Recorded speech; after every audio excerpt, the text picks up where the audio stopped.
Concernant maintenant les vaccins grippe, le bilan qui est fait au 2 décembre est qu'il y a à peu près 11,3 millions de vaccins qui ont été dispensés en pharmacie et 91% de ces 11,3 millions aux personnes prioritaires contre un peu moins de 88% en 2019.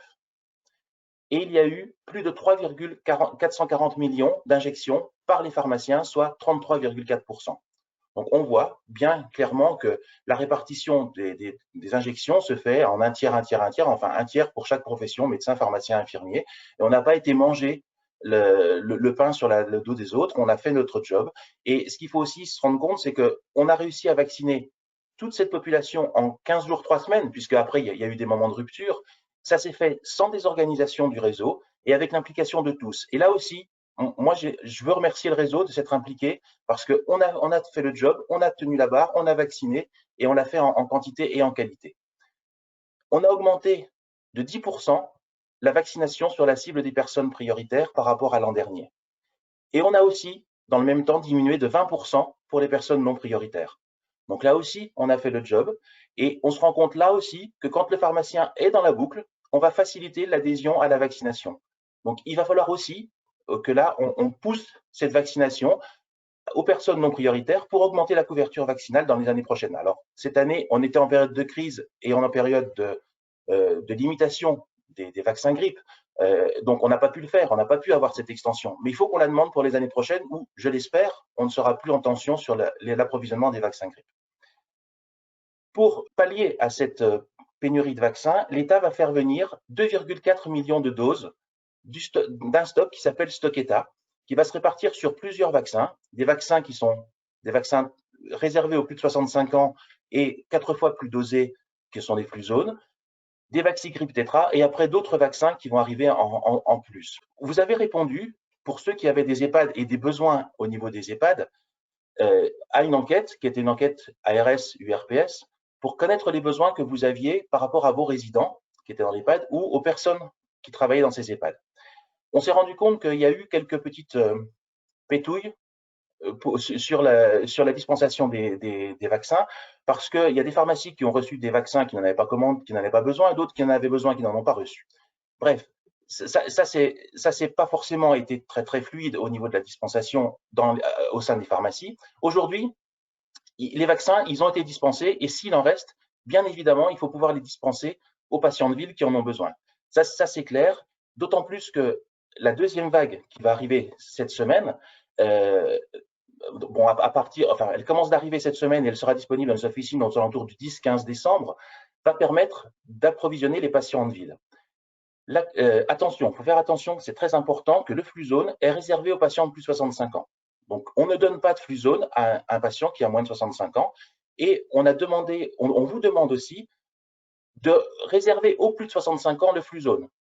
C'est-à-dire que quand vous avez des patients qui ont plus de 65 ans, on va d'emblée leur proposer le Fluzone qui est réservé à eux, contrairement au Vaxigrippe qui peut permettre de faire toute la population.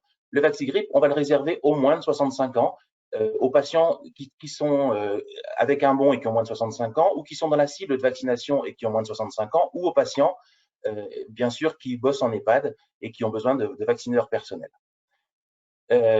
Une chose aussi qui est importante, c'est que le Fluzone, il est par boîte de 10. Donc, vous allez commander une boîte de Fluzone et vous allez recevoir une boîte de 10 que vous allez devoir déconditionner.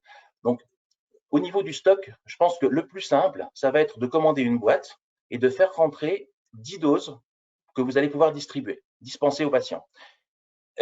Parce que si vous rentrez une boîte et que vous vendez une boîte, vous allez avoir un stock qui va être nécessairement faux. D'autre part, faites attention aussi parce que le Fluzone est livré sans aiguille. Donc l'État a fait une commande.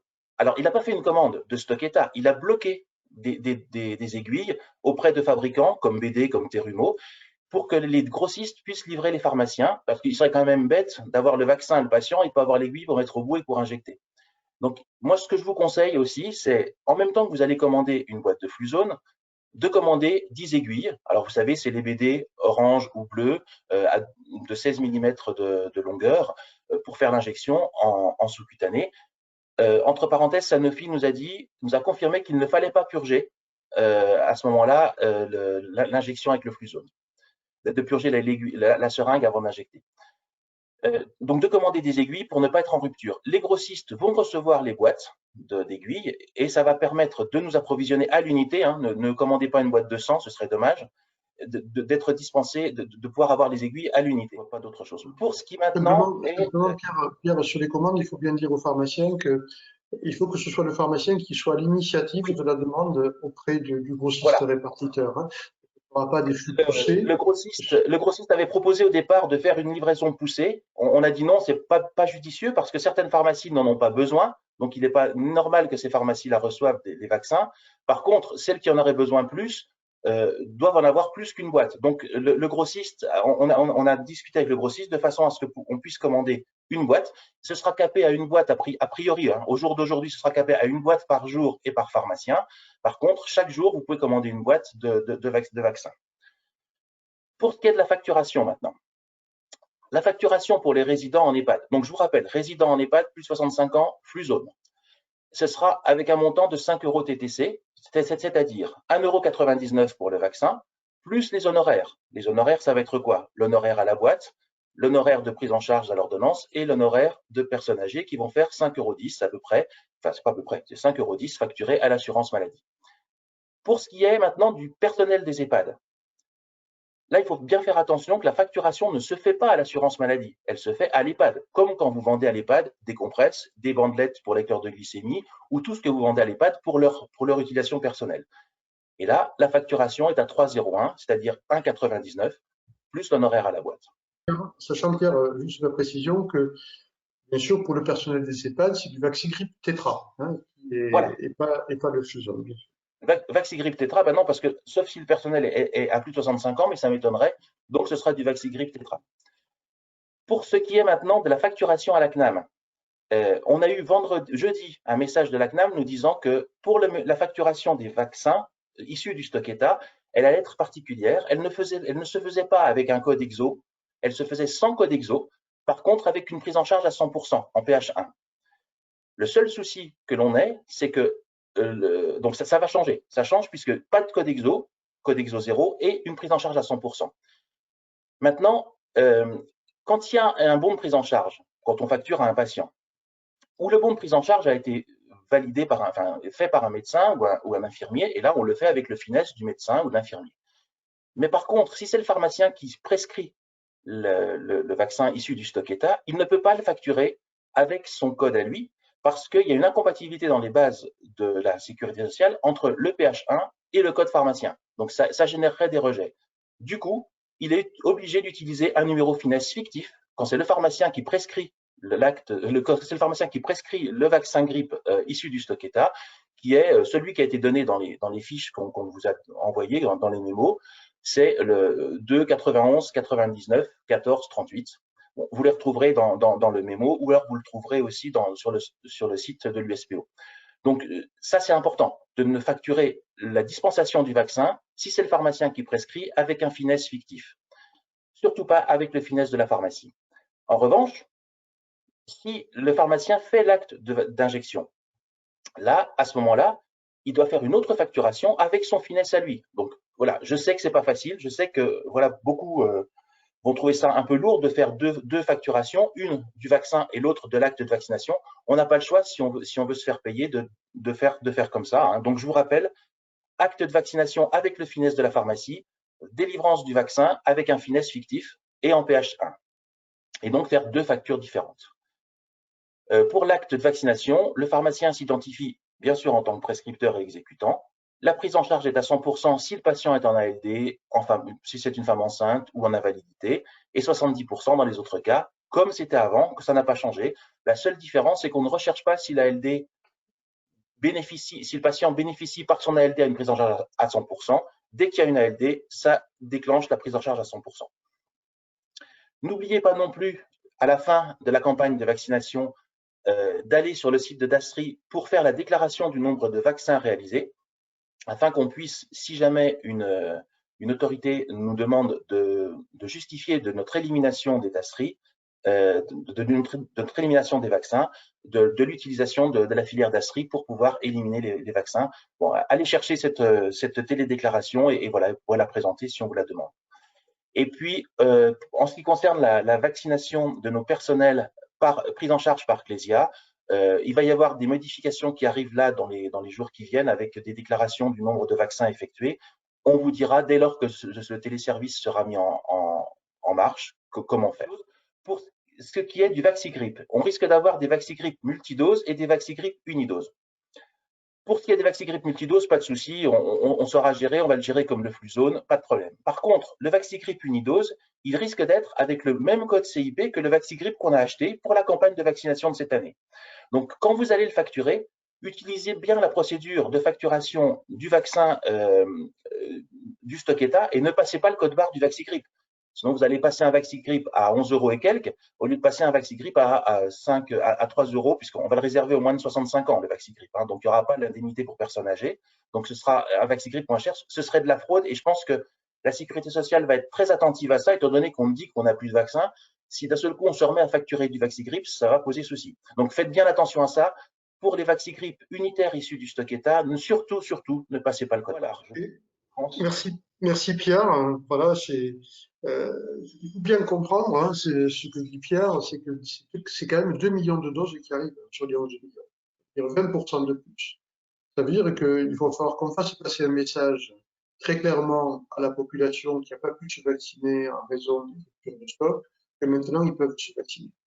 Donc il va falloir recommuniquer. D'ailleurs, on a demandé au ministère de recommuniquer rapidement pour dire voilà, des vaccins sont maintenant disponibles. Alors, ils ne voulaient pas communiquer avant qu'on les reçoive, mais maintenant on est en train de les recevoir et donc il faut relancer la campagne de vaccination contre la grippe parce que c'est important pour les personnes qui il ne faut pas qu'elles se sentent frustrées. Et bien sûr, on réserve la vaccination pour l'instant aux personnes prioritaires, le stock est pour les personnes prioritaires. Et si jamais à la fin on voit qu'il en reste, à ce moment-là, ce sera également pour les personnes non prioritaires, mais on n'en est pas là. Oui. Alors, à quoi sert le DP rupture si c'est à nous de commander aux grossistes? Le DP rupture sur cette déclaration a moyennement fonctionné. Il y a eu des résultats, hein, mais on n'a pas eu l'analyse complète. Et puis les grossistes, de toute manière, ne voulaient pas rentrer dans des détails importants parce qu'ils disent qu'ils ne savent pas faire. Donc au départ, ils étaient pour des flux poussés, ce qui était idiot, parce que bien évidemment, si vous n'avez pas besoin de vaccin, pourquoi on vous enverrait des vaccins pour les gaspiller? Ça n'a pas de sens. Donc, à la dernière réunion qui a eu lieu jeudi, je crois, on a obtenu que ce soit avec les grossistes à flux tiré. Donc, c'est le pharmacien qui prend l'initiative.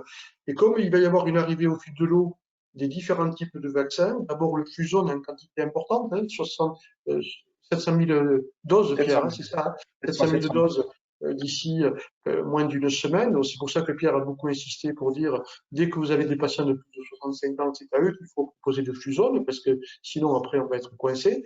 Et après on va recevoir d'autres. Donc vous demandez chaque fois que vous en avez besoin à votre grossiste, qui le contingente pour pas que ce soit concentré sur quelques pharmacies, mais c'est comme ça qu'il faut faire. Et vous demandez au fur et à mesure de vos besoins, et vous aurez 10 doses par jour tant que vous en avez besoin. Voilà. Et après, ça va arriver avec du vaccin finlandais, du vaccin tétra en boîte de 10, certains avec aiguille, certains sans aiguille.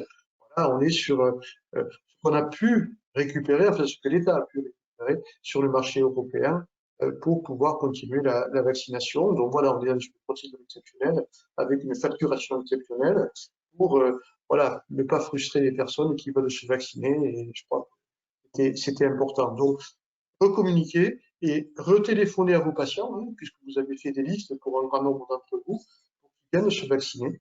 Et n'hésitez pas à leur dire, ça y est, enfin, on a retrouvé des vaccins. Alors, juste encore deux petits détails que j'ai oublié de dire par rapport au Fluzone.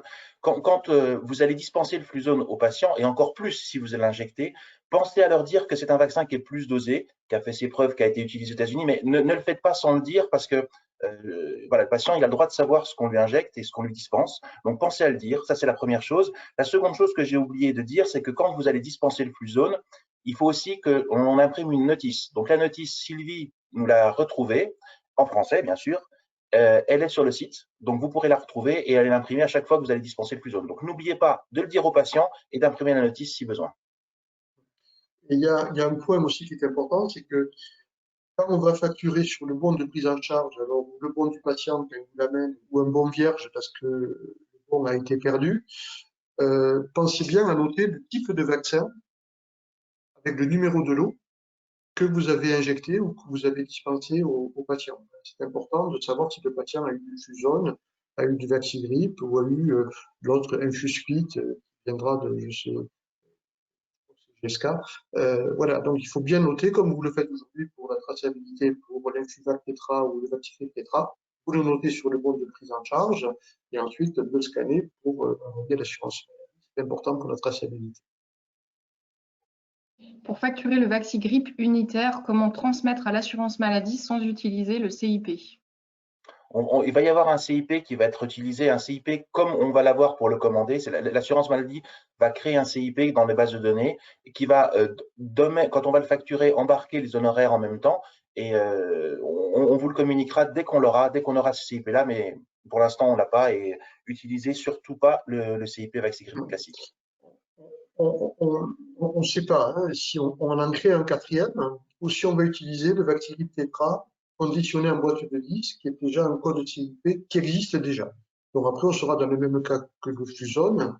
On va pouvoir l'utiliser, que ce soit pour du Vaxigrippe Tetra en boîte de 10 ou du Vaxigrippe unitaire. Mais le choix n'a pas été fait encore sur la création d'un quatrième CIP ou l'utilisation du CIP que l'on appelle, nous, le CIP finlandais, puisque le Vaxigrippe Tetra en boîte de 10 arrive de Finlande. C'est d'ailleurs la solution la plus simple. Doit-on donner la notice si nous faisons l'injection? Si le patient nous la demande, oui. J'ai conservé des Vaxigrippe pour les urgences. Pardon, vous vouliez parler? Comme vous l'avez donné à tous vos patients quand vous avez vacciné avec de l'Infuvax Tetra ou du Vaxigrippe Tetra. Bien sûr, chaque fois, vous lui avez donné la boîte vide avec la notice. Donc, si le patient le demande, par contre, c'est J'ai conservé des Vaxigrippe pour les urgences potentielles comme les greffés et femmes enceintes. Dois-je les facturer désormais pour ne pas être taxé de fraude? Ce serait bien de les facturer le plus vite possible afin qu'il n'y ait pas de chevauchement entre le Vaxigrippe ETA et le Vaxigrippe classique. Un client de moins de 65 ans avec une ordonnance sans prise en charge, on le facture comment? On le fait régler combien? Eh bien, il y aura l'honoraire à la boîte, comme pour l'EHPAD, l'honoraire à la boîte plus les 1,99 €, donc 3,01 €. À partir de quand peut-on délivrer le vaccin aux plus de 65 ans hors EHPAD? Dès maintenant, si vous en avez, si vous avez du stock, allez-y, faites-le. Faut-il commander les Vaxigrippe du stock état? Vous pouvez, je pense qu'ils doivent arriver dans la semaine, donc vous pouvez toujours au moins appeler le grossiste en disant que vous en voulez, que dès qu'ils en ont, ils vous préviennent. Mais pour l'instant, je pense que le grossiste ne nous a pas encore tout à fait reçus. Vous avez parlé de multidoses, des flacons multidoses. On ne pourra donc pas les délivrer aux patients. Non, ce n'est non, pas des flasques multidoses, c'est des boîtes de 10 seringues. Donc c'est bien une boîte multidose, mais 2 seringues unidoses. Je ne sais pas si c'est clair. oui, c'est des conditionnements de seringues. Il y a 10 seringues. 10 seringues ou parfois avec aiguille, parfois sans aiguille. Voilà, c'est pour ça qu'il faut aussi bien penser à solliciter le grossiste, comme l'a dit Pierre, sur la fourniture d'aiguilles, puisqu'ils en ont reçu, ils en ont commandé pour que l'on puisse faire le. Pour anticiper les questions patients, comment se fait-il qu'on n'utilise pas le Fluzone chez les plus de 65 ans habituellement en France, s'il est aussi sécure que le Vaxigrippe? Alors, il est aussi sécure. Alors, le problème, c'est que c'est un vaccin qui était utilisé depuis très longtemps outre-Atlantique, aux États-Unis. Il est aussi sécure que l'autre vaccin, simplement, il est beaucoup plus cher et l'ASMR qu'il apporte n'est pas franchement beaucoup mieux. Donc, c'est pour ça que la France. Voilà, c'est pour ça que la France avait décidé jusqu'à maintenant de ne pas l'utiliser. Maintenant, elle va l'utiliser. Ce qu'on se rend compte aussi, c'est que chez les personnes âgées, l'immunité, qui est des fois un peu défaillante chez elles, en utilisant des doses plus fortes, va être plus longue. Donc, c'est pour ça qu'elle a été utilisée. Mais du point de vue sécurité, il n'y a aucun souci. Simplement, c'était pas la volonté de la France pour l'instant de l'avoir importée. Quand le SMR est insuffisant, ça veut dire que la négociation de prix avec le laboratoire et le comité économique des produits de santé est difficile. Et donc, je pense que le laboratoire souhaitait avoir un prix supérieur au prix du vacciné Tetra aujourd'hui et ils ne sont pas mis d'accord, c'est ça que ça n'a pas été commercialisé. Mais voilà, on verra l'année prochaine. En tout cas, s'il est commercialisé en France l'année prochaine, on va demander à Sanofi de le faire en boîte unitaire, hein. Et avec aiguille. L'aiguille, oui. Le Fluzone doit-il se faire en sous-cutané? Oui. Enfin, comme le Vaxigrippe classique, sous-cutané intramusculaire, pareil. Donc Ouais. intramusculaire en première intention, dans le deltoïde, et en sous-cutané s'il y a une prise d'anticoagulants. Contrairement à ce qui est indiqué sur la notice du Fluzone, hein, ça perturbe un petit peu, puisqu'il est bien indiqué que c'est de l'intramusculaire, et donc ça perturbe un petit peu les pharmaciens, donc vous le faites avec des seringues, des aiguilles, pardon, orange ou bleues, qui sont référencées sur le site de l'USP. Peut-on délivrer des vaccins stock état aux patients qui ont des prescriptions mais pas de bons de prise en charge? Oui, ça fait partie de la cible qu'on avait décidé comme étant les patients prioritaires au départ. C'était la cible de la vaccination et les patients ayant une ordonnance. Donc, tous ces gens-là sont bénéficiaires, bien sûr, des vaccins du stock état. Pour, Donc, du coup, quand vous pour- allez le facturer sur ordonnance, vous allez avoir effectivement le prix du vaccin 1,99 €, hein, donc vous faire attention d'utiliser bien ce tarif. Ensuite, vous avez l'honoraire à la boîte au 0,2, et puis vous aurez l'honoraire à l'ordonnance, puisque c'est une ordonnance. Donc, quand vous allez le facturer en faisant une feuille de CERFA, parce que si l'assuré veut se faire rembourser par la suite, de l'envoyer ou à sa mutuelle, eh bien, vous aurez aussi le 50 centimes de la prescription, puisque c'est sur prescription. Pourra-t-on délivrer des Vaxigrippe aux personnes non prioritaires? Pas dans un premier temps. Dans un deuxième temps, vraisemblablement, parce que je pense qu'il nous restera des stocks. Dans un premier temps, non. On reste sur les personnes prioritaires. Oui, comment justifier la facturation des Vaxigrippe gratuits auprès de la maison de retraite? C'est un acte de dispensation, hein. Vous les avez achetés, vous les avez commandés, vous les avez stockés, vous les livrez. Donc, après, bon, si vous voulez faire, si vous voulez les donner gratuitement, puisque là, c'est libre, hein, voilà, vous faites comme vous voulez. Mais nous, ce qu'on vous dit, c'est que vous pouvez le facturer 3,01 €, voilà, 3,01 € TTC. Je vous rappelle qu'il y a quand même éventuellement un acte. Donc, quand vous délivrez des bandelettes, vous les délivrez au prix public des bandelettes. Là, c'est un prix public imposé par l'assurance maladie. Comment commander les Vaxigrippe? Alors, il faudra les commander avec un code qui va nous être transmis, ou alors en appelant le grossiste pour les commander par téléphone. Mais on va avoir le code qui va, dès qu'il va nous être transmis, on vous le transmettra aussi. Ouais, mais juste, j'attire bien l'attention là-dessus parce que les pouvoirs publics nous ont bien alertés. Bon, les vaccins, il va y en avoir. Donc, il y en avait pour le personnel des EHPAD. Il ne faut pas attendre le vaccin pour vacciner la population. Vous avez du Fluzone aujourd'hui, utilisez le Fluzone. Alors oui, il faut rajouter l'aiguille, etc.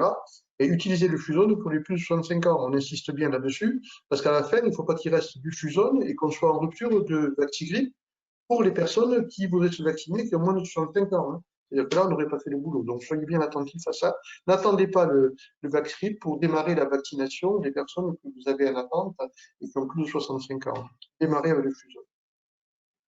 J'ai beaucoup de questions sur les effets secondaires du Fluzone, enfin les effets secondaires éventuels du Fluzone, beaucoup d'inquiétudes sur ce sujet-là. On est couvert par un arrêté qui nous autorise à utiliser le Fluzone, à le déconditionner et à l'injecter.